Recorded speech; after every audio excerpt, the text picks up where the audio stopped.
All right, are we live? Yes, we are Yes. live. Well, good afternoon, everyone. Thank you so much, and welcome to our special Veterans Day event. I want to thank all veterans and active military for their service. I would be remiss if I didn't acknowledge all military spouses as well. My name is Ronette Myers, President and CEO of JMA Solutions, where we provide professional services and information technology solutions to the federal, state, and local government. And I am honored to co-host this session with my amazing mother, Jan Adams, a 24-year retired Air Force veteran and dedicated advocate for the veteran and military community. Thank you, Ronette. Thank you so much. Hello, everybody. I also would like to pay tribute to all those who paid the ultimate sacrifice, made their lives be always remembered. As Ronette mentioned, I'm Jan Adams, owner of JMA Solutions, Ideal Electrical Supply Corporation, and the proud new co owner of a women's soccer team, DC Power, which is part of United Super League, the new United Soccer League Super League. I'm thrilled to be here today with my daughter and in conjunction with Veterans in Transition to recognize the outstanding organization and individuals supporting our veteran community. Through our businesses, Ronette's and mine, we actively support these organizations with partnerships, funding initiatives, and volunteer work. Today, we celebrate their dedication and efforts. Wonderful. And today we have the pleasure of highlighting five remarkable individuals and their organizations that make a significant impact in the veteran community. First, we'll be hearing from Ransom Miller, who is the founder and chair of Project Give Back. Second, we'll see Latara Harris, president and CEO of Crittenden Services of Greater Washington. Then we'll hear from Ms. Wanda Durant, president of the Durant Family Charitable Foundation. We'll also hear from Amber DiOrio, DC Power soccer player whose father is a retired major general in the Marines. And lastly, but not least, we'll hear from Michelle C. Witten, who is the president and CEO of the Global Down Syndrome Foundation. Now, each of these speakers will share insights into their work, how their organizations, their personal experiences contribute to supporting veterans, active duty service members, and the community at large. We've allotted 5 to 8 minutes for each speaker to introduce their mission and initiatives. And following their presentations, we'll ask a few questions if we have time to learn more about their efforts and perspectives. To keep our event within 1 hour, we will be mindful of the time.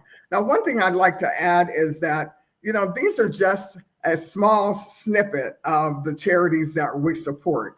At the end of the program, we're going to put up a list of a lot of the charities that we support. We also support charities that our employees support. We give and donate and match offerings to those as well. So this is, as I said, it was hard to choose which ones we wanted to come on today, but every one of these charities have had an impact, or what they do has had an impact on me as a personal person, and my daughter, as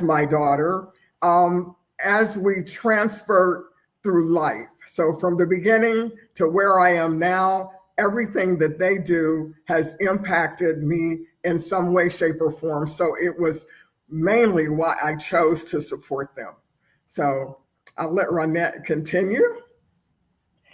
Thank you, Jan. Yes, truly been an honor to work with these individuals. And so Ransom Miller is the founder and chair of Project Give Back. And Ransom, we are so excited for you to be here today. We love you. We love your family. And just thank you so much for just spending some time with us. And so if you don't mind, share a little bit about Project Give Back. Yes. First of all, I wanted to say thank you to both of you for hosting this event. And you guys know I love you. Any chance I get to be around you, both of you, and hopefully I'll share my nickname. I call her Mama Jan, just because of her love and spirit when I'm around her. But Project Give Back is a community service organization based in Washington, D.C. And I'm happy to say that we are celebrating 30 years of service to the Washington, D.C. community. The big event that we do is a Thanksgiving food distribution. And, it started out as a very small event, but over time, it has grown into one of the premier service activities in the region. And Mama Jan and Ronette have been involved for a long time, as sponsors of the event, which is very important, but also as volunteers. Both Mama Jan and Ronette never miss a Thanksgiving food distribution. And not only do they come, but they also bring their teams, their work teams, and use it as a way to volunteer and team build together. And that has been impressive. And that has actually set a standard for other organizations or other companies who have been, sponsors for years. But then, when you have the CEOs coming out, rolling their sleeves up and packing boxes and pushing boxes, one time I had to tell Mama Jan, put that box down, uh, because I thought there were some younger folks who could help with that part of it. But that's the spirit of giving that these ladies have shown me personally. And I got a chance to kind of watch them, when the cameras are off, doing the work. And I think the other thing that they've adopted a couple of schools in the area. So because they had relationships with the schools, it followed into their work with Project Give Back, and we now support those schools every Thanksgiving with food baskets. But you know, one of the things that I'm very proud of, and this is Veterans Day, and salute to all of the veterans and those who have served. My father was a Army veteran. And I grew up, respecting that work. But when I was early in Project Give Back's history, one of our board members, Edgar Jimenez, who was a veteran, shared with me a few stories of some military personnel and some veterans that were having a rough time. Uh, Now, I'm not talking about destitute situations, but in my opinion, in our conversations, it was a situation where I felt like Project Give Back could help, and that was the genesis of us identifying military families to support during the holiday season, specifically around Thanksgiving. And for the last 20 years, we have identified military families from all parts of the military family, and found a way to make a difference in their holiday Thanksgiving, tradition by providing some food baskets for their families. And I think that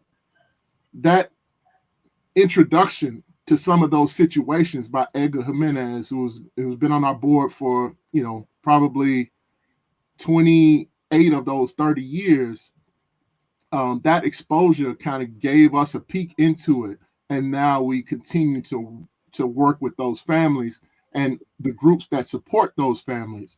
And since we've been at the armory, we've had an opportunity to expand that to some of the National Guard families that are there at the armory, and we work through the folks at the armory to facilitate some of those. But I think the bigger thing for Project Give Back is the corporate relationships that we've been able to establish. And there was a time, I don't know, Mama Jan and Ronette, if you guys remember this, we used to, before we bought on a corporate sponsor, we would ask them to come see exactly what we do and how we do it. And that yielded some long-standing relationships that are still exist, that still exist today, because they came out and they saw the impact that we were able to make. And the corporate and nonprofit community in DC is strong. It's small, but it's very strong. And we have companies like JLand and JMA that really undergird the spirit of what we're trying to do with Project Give Back, making a difference in our community. I love that, Ransom. Thank you so much. Wow, what an empowering story from Edgar. That just really touched my heart. You know, as being a military dependent and a military spouse, the organizations that really help support us, you know, as I was growing up, has just been phenomenal in making sure we were fed, clothed, you know, had transportation and housing. Has just been really amazing. So thank you so much for just sharing that memorable moment with this veteran. And also, just a quick snippet of when we're at the Stadium Armory, or when we were at Turkey Thicket. Is that right? Yes, We were yes, outside in the cold, right? yes. But the assembly line that you have put together that makes the process move so quickly, and the different organizations that are there, whether it's your frat brothers, you know, all of them are there to support it. So can you just share a little bit about that real quick? Yeah, yeah. So we learned early on that if it's just Ransom's friends or Ransom's family doing the work, we're only going to get so far. But the Right. more people, the more groups, the more organizations that we bring in to do the work, the better. But with those people comes organization. And we have a wonderful team Hmm. of people who have invested their time and their expertise into making sure that we have a structure set up so that we can facilitate the assembly line. So Rick, I'm sure you remember Rick and Wendy and Edgar, um, Monica and Peg kind of man those stations, right? So we get there at 5 Yeah. a.m.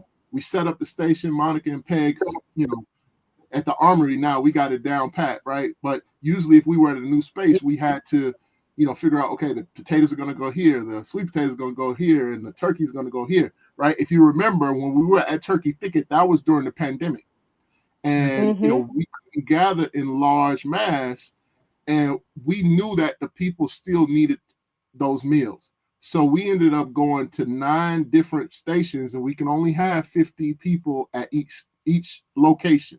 So we had 9 locations in the DMV. Most of them were outside because of the COVID issues, Yes. but that was a great example of, you know, us identifying the people that had been a part of Project Give Back for years. Maybe they were sitting on the sideline, they were observing. So now you have your own location to run. You've seen it for years. So now COVID was a blessing in a lot of ways. We lost a lot of people. It was a tough time for us as a country. But for Project Give Back, it showed us that we had people that were literally sitting on the sideline that were ready to lead. We just Yes. needed to find the leadership opportunities for them to be productive. I love that. Ransom, thank you so much for your commitment to supporting well over 5,000 families throughout the DMV area.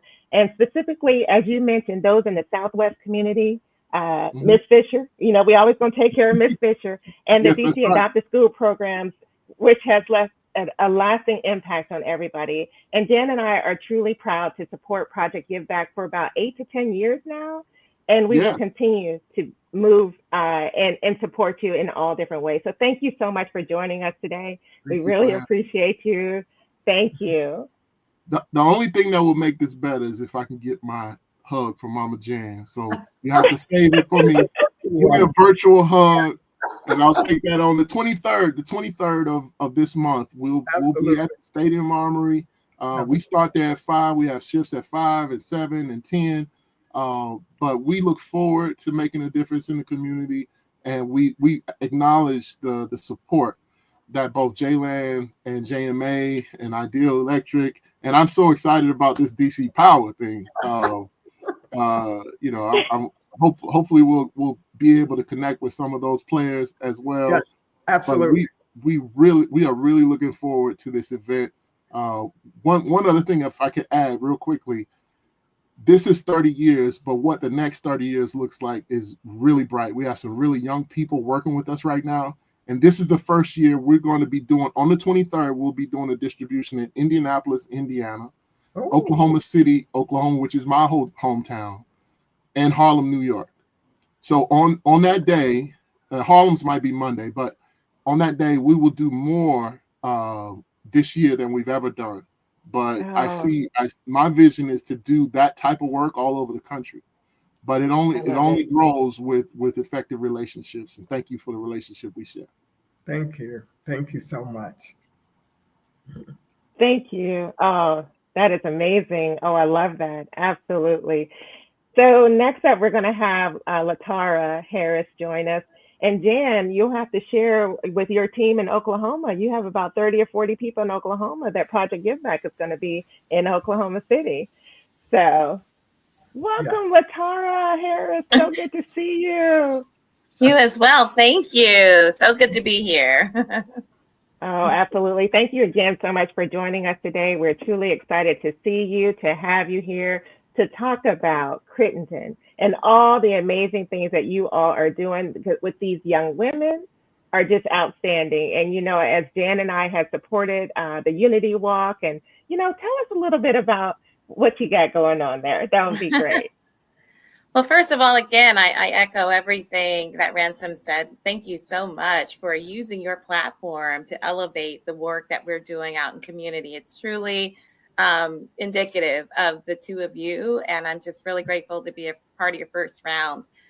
So I'm Latara Harris, the CEO of Crittenden Services of Greater Washington. We are celebrating this Thursday our 136th year in Wow. existence. We serve girls in Washington, D.C. and in Montgomery County, 1,100 teen girls, and working for them, advocating for them. We have a couple of different programs. We have a goal setting girls program that's focused on our middle school students.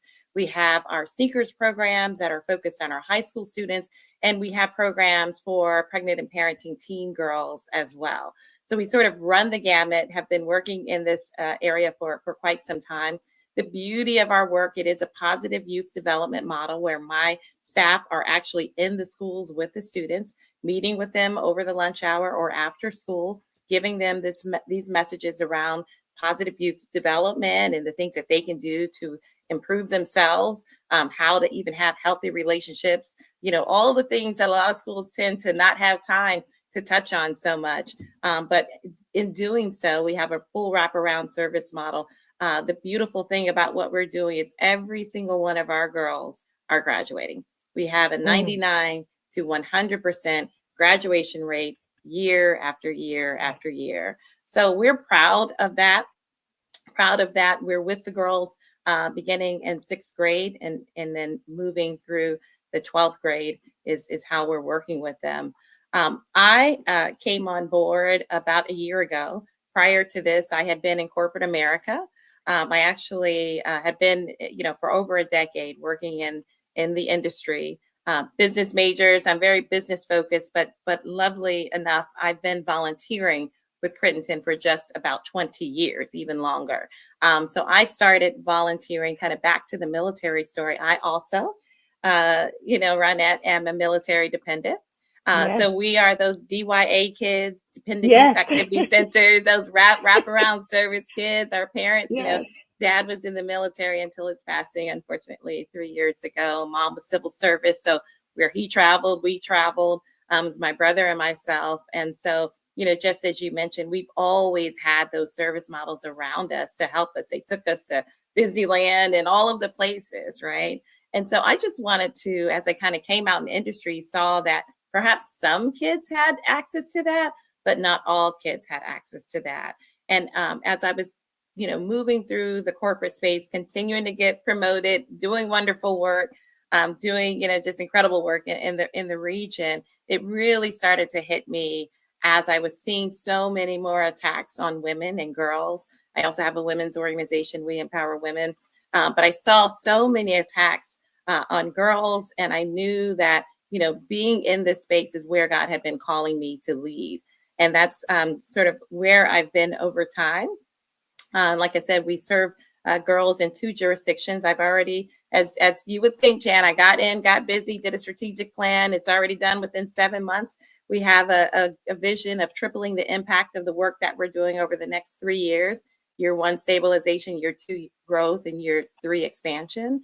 And we're doing all of our systems, getting it all up to speed. It's really hard being a business person, kind of coming in and not having all of that stuff together. But my team is phenomenal, and they have enjoyed the structure and all that we're doing, all the while creating more opportunities for our young people.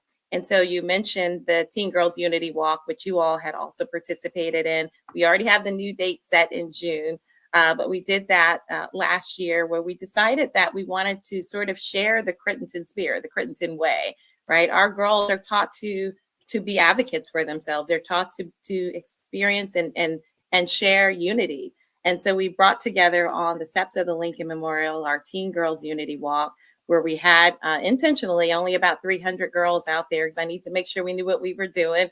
Proof of concept, where my nonprofit leaders will really appreciate that. We did it. We knocked it out the park, and we're going big next year. So we're going to catch up with you, Ransom, getting some folks out there, getting them around the pool and what have you.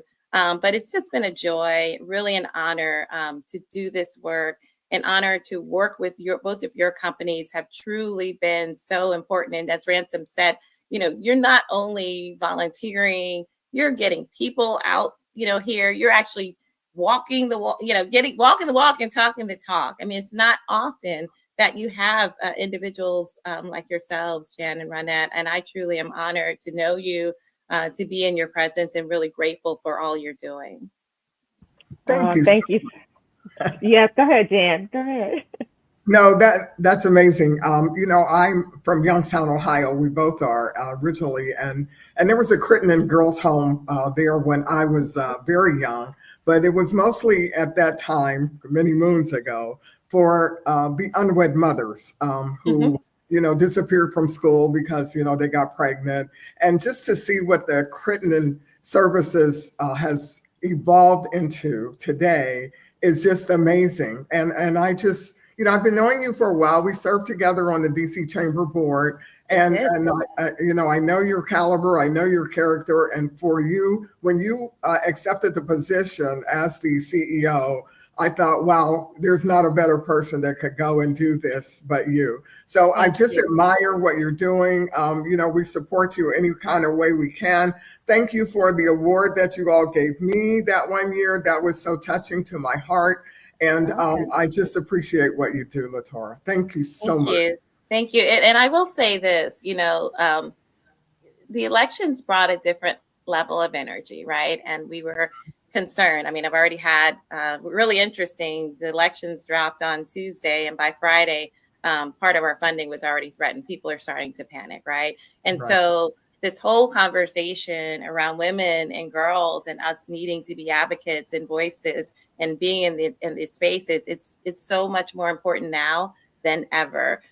So I told my staff, because they were, really disappointed. We do share with our girls the resources of birth control. I mean, they're out there doing it, so share them how they be safe, how they are to be safe. I mean, luckily we're in a region where that may not matter as much, but at some point, those are things that they're going to face. And I told them that day, I said, you know what?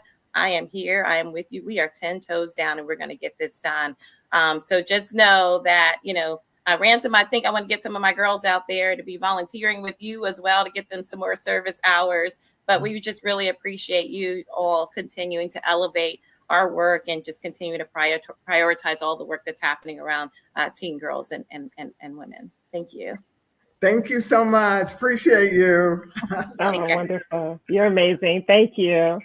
Thanks, Renette. Okay.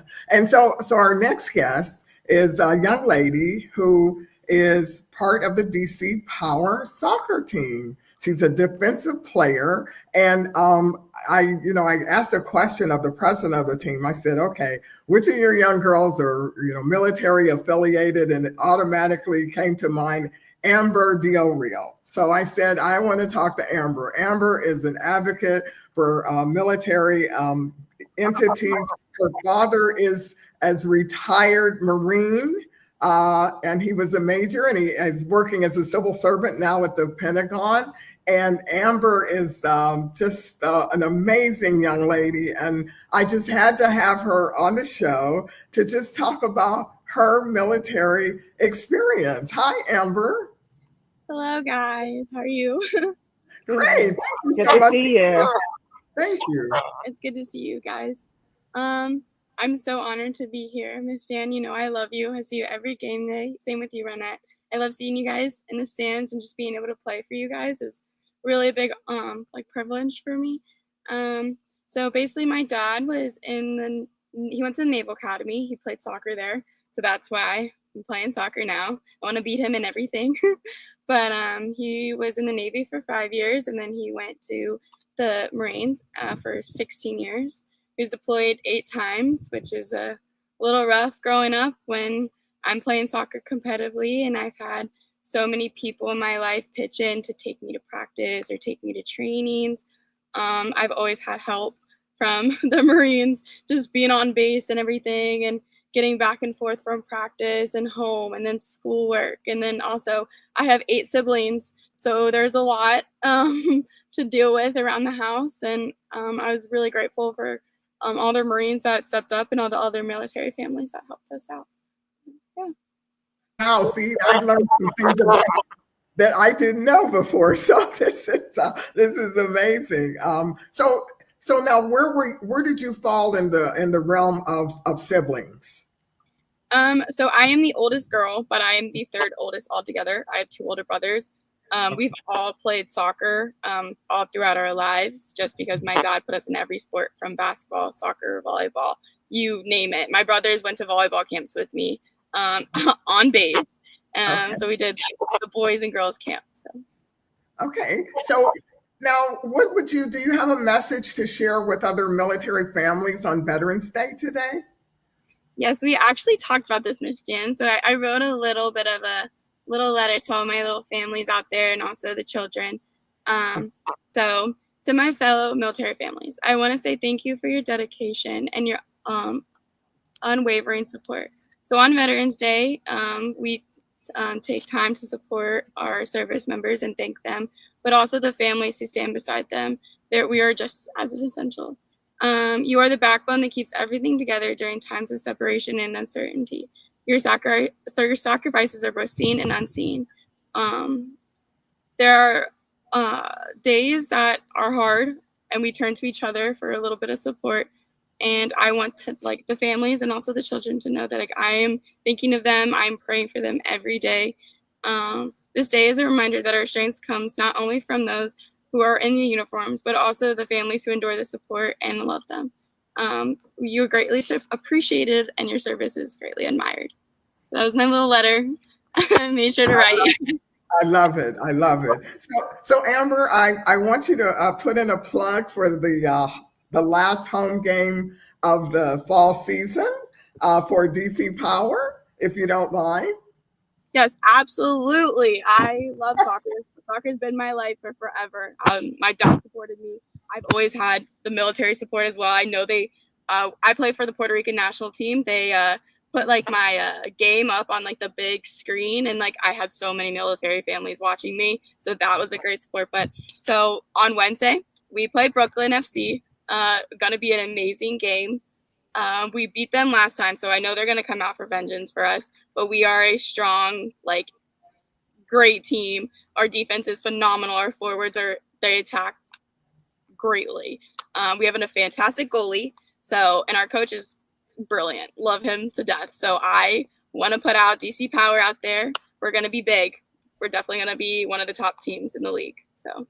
What time and where, Amber? Our game is at 6:30 at Audi Field.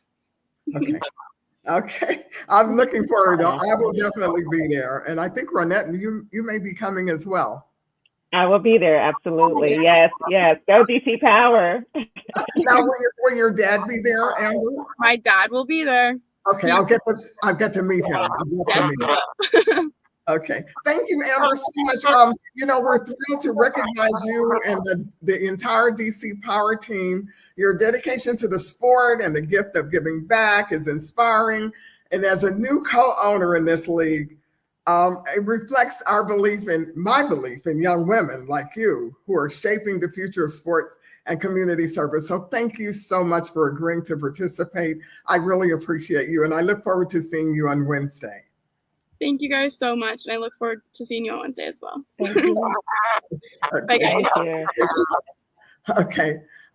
Next, we have a lady who has become such a great, she is my BFF. I mean, we travel together. We've done so much together. I just have so much fun with her. We laugh a lot together. I just really want to introduce a lady who does so much in the community, not only with her son, who is, by all means, the best player in the NBA, but also with the NBA moms. She's a leader with them. They do so much during the NBA All-Star Week.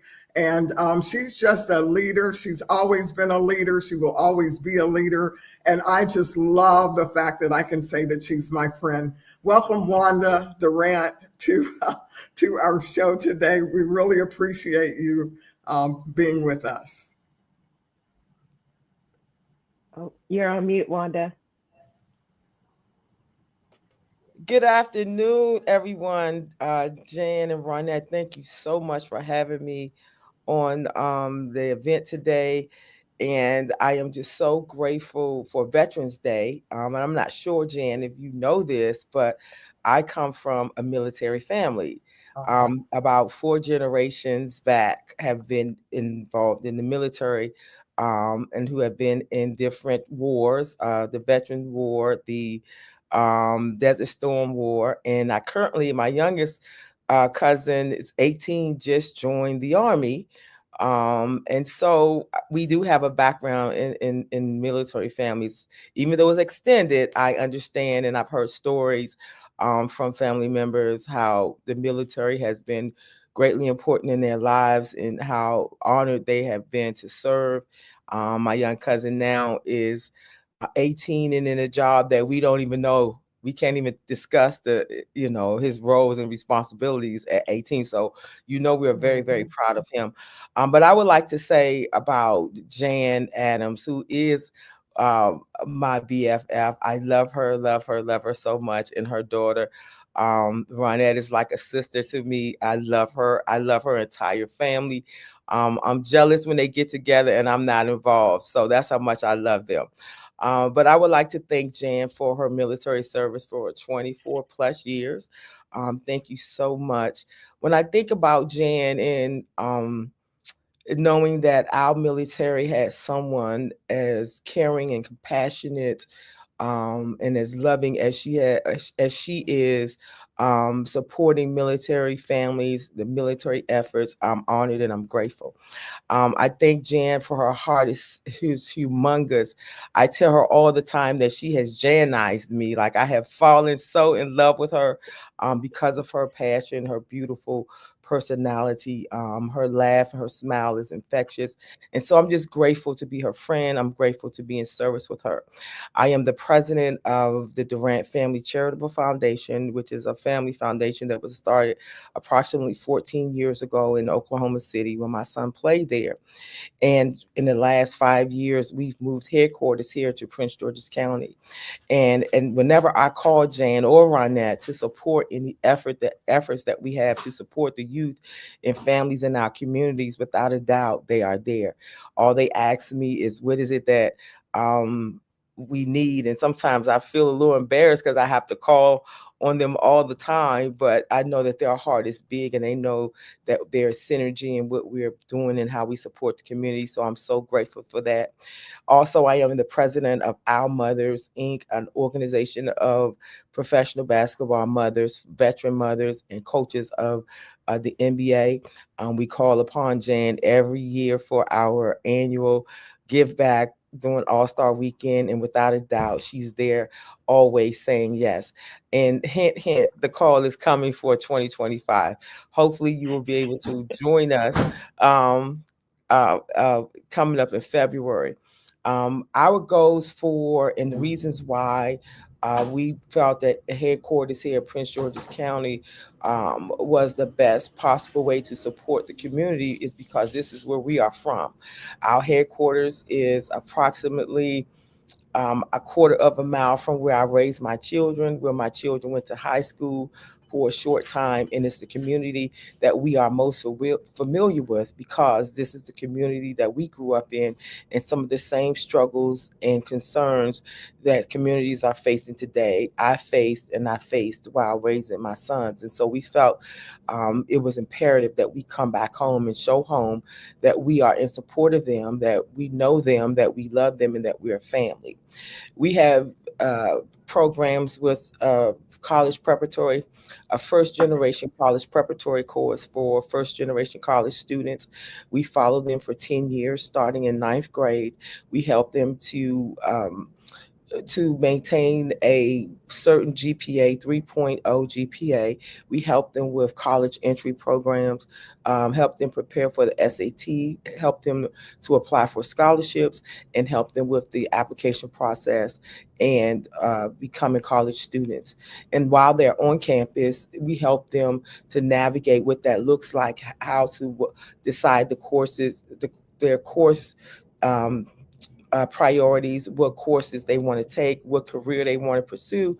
And we do that for 10 years. We help them with postgraduate or securing a job, finding a place to stay, purchasing a car. We also have programs, pop-up programs in our facility that helps with tutoring, mentoring for primary school students ages 8 through 12. We also have a summer enrichment program where we bring in students from ages 8 to 14 to help them to identify mental health awareness issues, emotional health. We want them to be able to identify, communicate, and manage their emotions effectively. We believe that these kind of programs will follow them for the rest of their lives. And so that's what we do at the Durant Center. That's what we do with our mothers.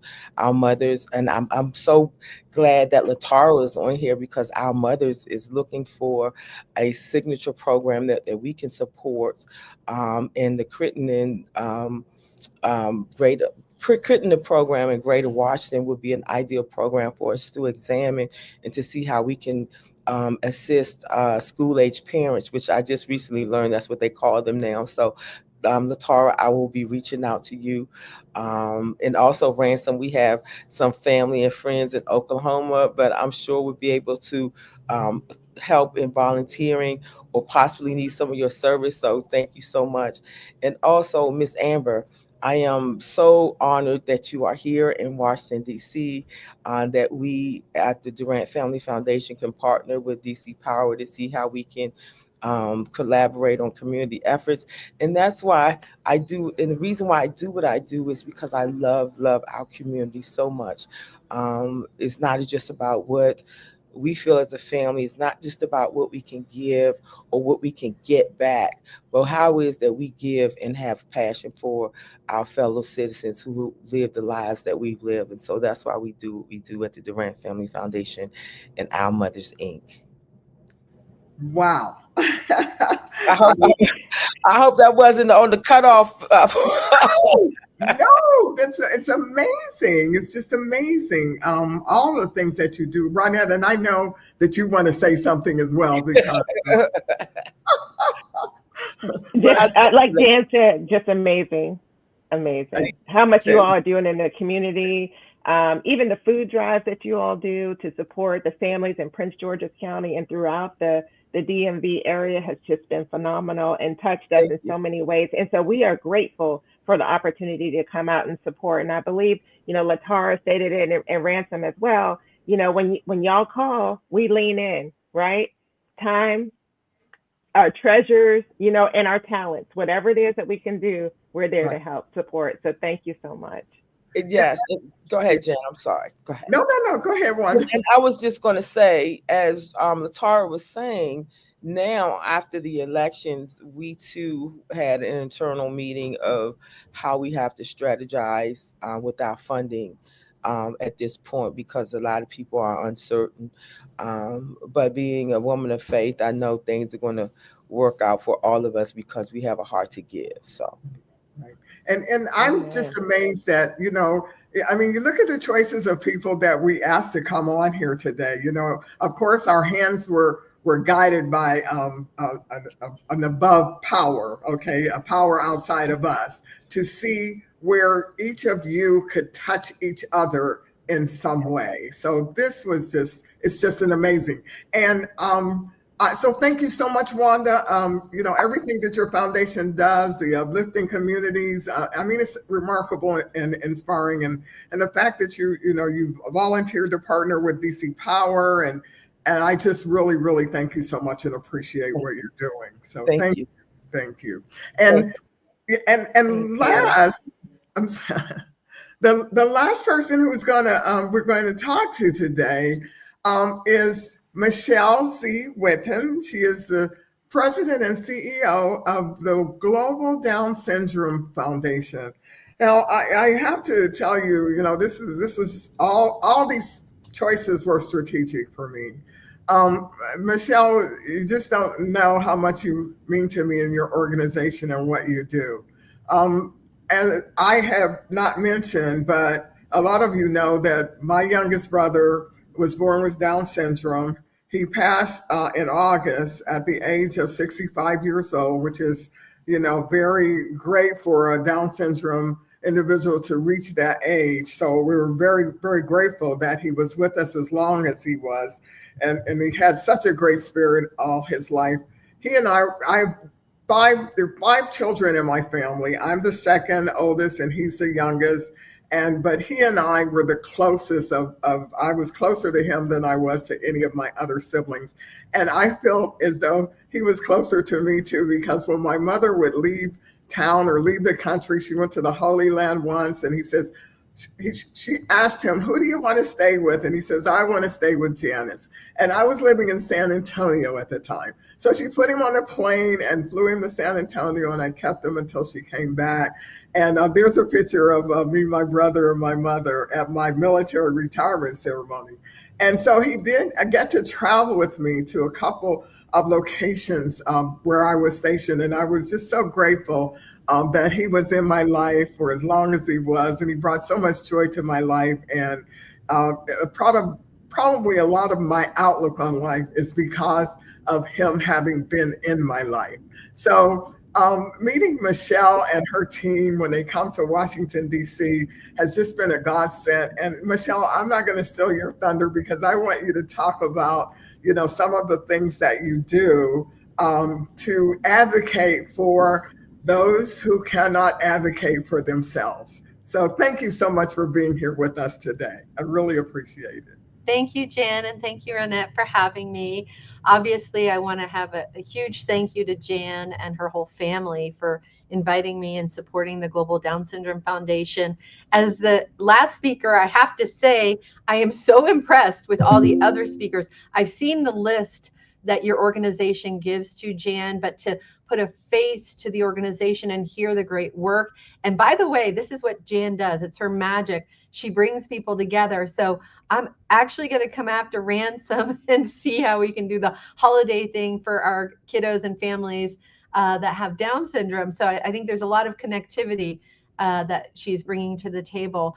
My story and my organization, like most nonprofits, I believe, is a personal one where my daughter with Down syndrome was born 21 years ago. And the way I got the prenatal diagnosis was, kind of bizarre. There was a lot of pressure on me to terminate. And then my daughter was born with a lot of medical issues, and people didn't seem to know what was going on. And so I'm a little type A, kind of like Jan, right? And I flew to Bethesda and I met with the head of the NIH. And he pulled all these numbers and he said, oh my gosh, you are the least funded genetic condition by the NIH, the National Institutes of Health. It was about 14 million compared to, say, autism, which was getting 200 million at the time.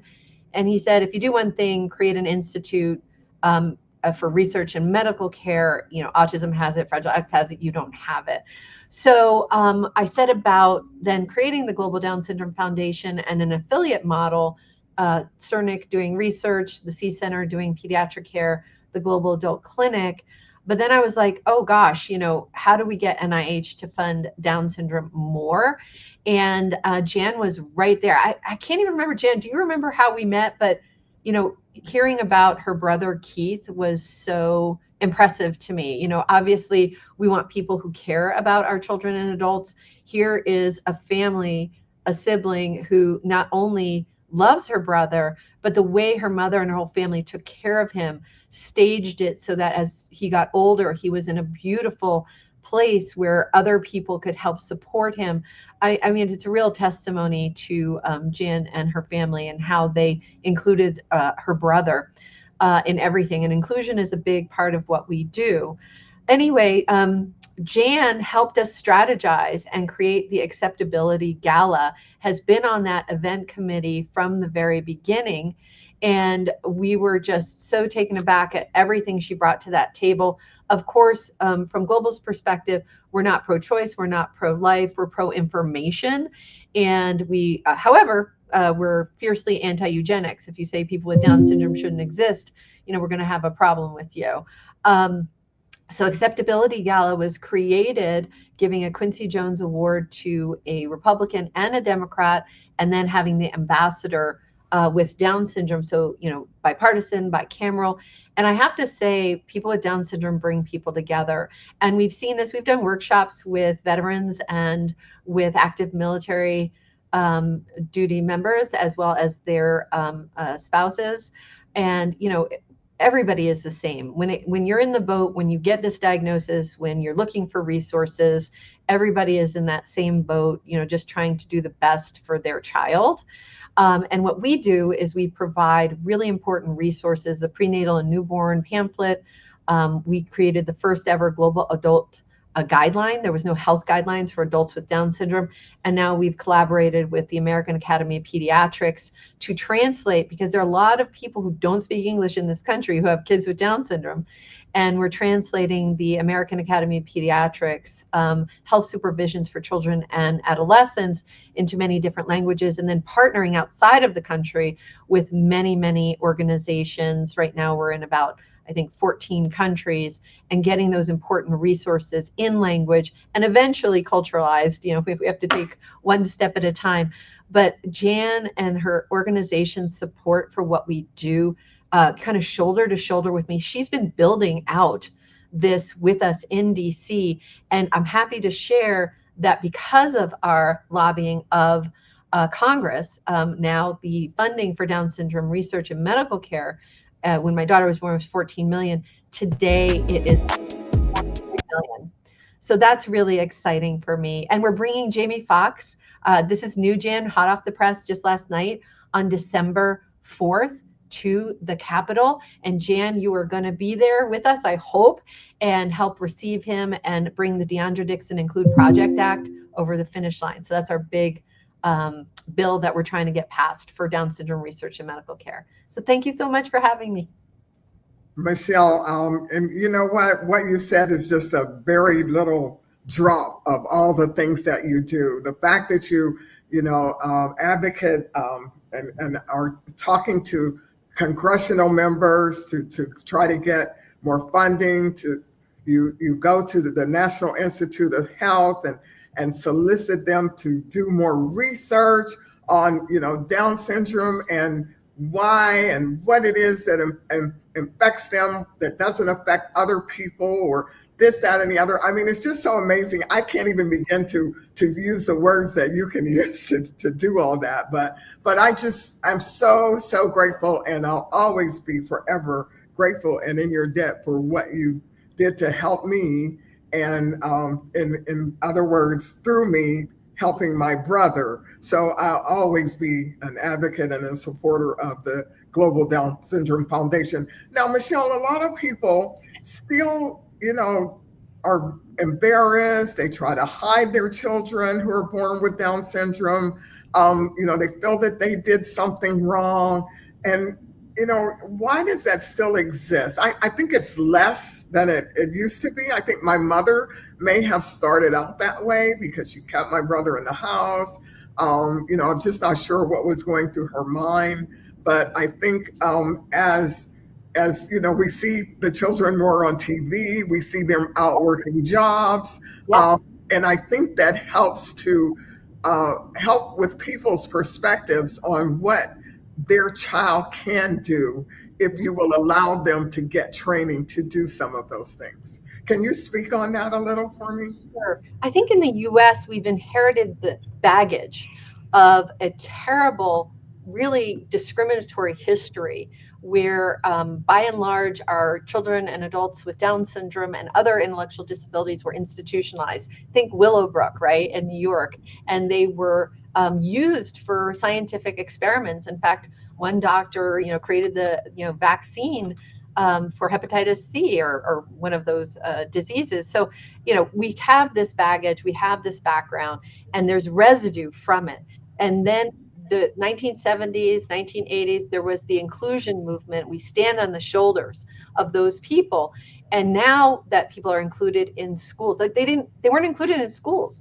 There were surveys that showed that people didn't want people with Down syndrome in a public park, in a restaurant, in a movie theater. We have moved away from that paradigm in this country, and you see things are getting better, but there's still pockets where there's more education. I don't think people, especially the medical professionals, they're not getting the training they need. And they're still saying in some instances, oh my gosh, at birth, they're telling the parent, like, this is terrible, and they take the baby away and they don't know the words to say. So I think we are in the responsibility chair to educate the professionals that then help put the parents' mind on straight. And it's getting so much better in this country, but in other countries, we still have kids chained to, outhouses in Asian countries, and they're considered the devil instead of the angel, believe it or not. So we've got a lot of work to do internationally and in our own country, for sure. Right. Thank you, Michelle. Now, can you talk about how people can support your mission? Yes. How they can get involved and support your mission? Absolutely. So of course, donations are the most important because we can't do this without funding, but volunteers also signing up. You can just give blood, a little amount of blood, and that goes a long way for our research. And then looking at your local Down syndrome organization, how to get involved in the medical care and the research part, because we have 120 now local Down syndrome organizations that are members of Global. So there are so many ways. Acceptability, if you're in DC, volunteering for the Acceptability Gala or attending the Acceptability Gala is huge. Jan and Renee, you've been there. It's magical, right? Right, absolutely. Yeah, the way the children perform are just amazing. They're just so brilliant and so enlightening and just make you feel good about yourself. So, yes. And I'd be remiss if I didn't say we're also very saddened. And this year we're having the Be Beautiful, Be Yourself fashion show in Denver on November 16th. And we're giving the Quincy Jones Exceptional Advocacy Award to Woody Harrelson for the Champions movie and to Sophia Sanchez for the Hunger Games movie. But, Quincy just passed. Yes. And it's a very difficult time. He was one of our biggest champions and started the Be Beautiful, Be Yourself fashion show with us, kind of like you did the Acceptability Gala, Jan. And we're just mourning him and figuring out how to really honor him as well. Thank you. Thank you so much, Michelle. As I said, time and time again, your organization has meant so much to our family. Thank you for the support you've given to my brother, and I love saying his name, Keith Carter. And may he rest in peace, and I know he is resting in peace. And the care and advocacy that your foundation provides so many families is truly, truly invaluable. So thank you so much. Thank you. Thank you. Thank you. Oh, wow. What an amazing afternoon this has been, Jan. Oh, my goodness. We have found today's discussion inspiring and very informative.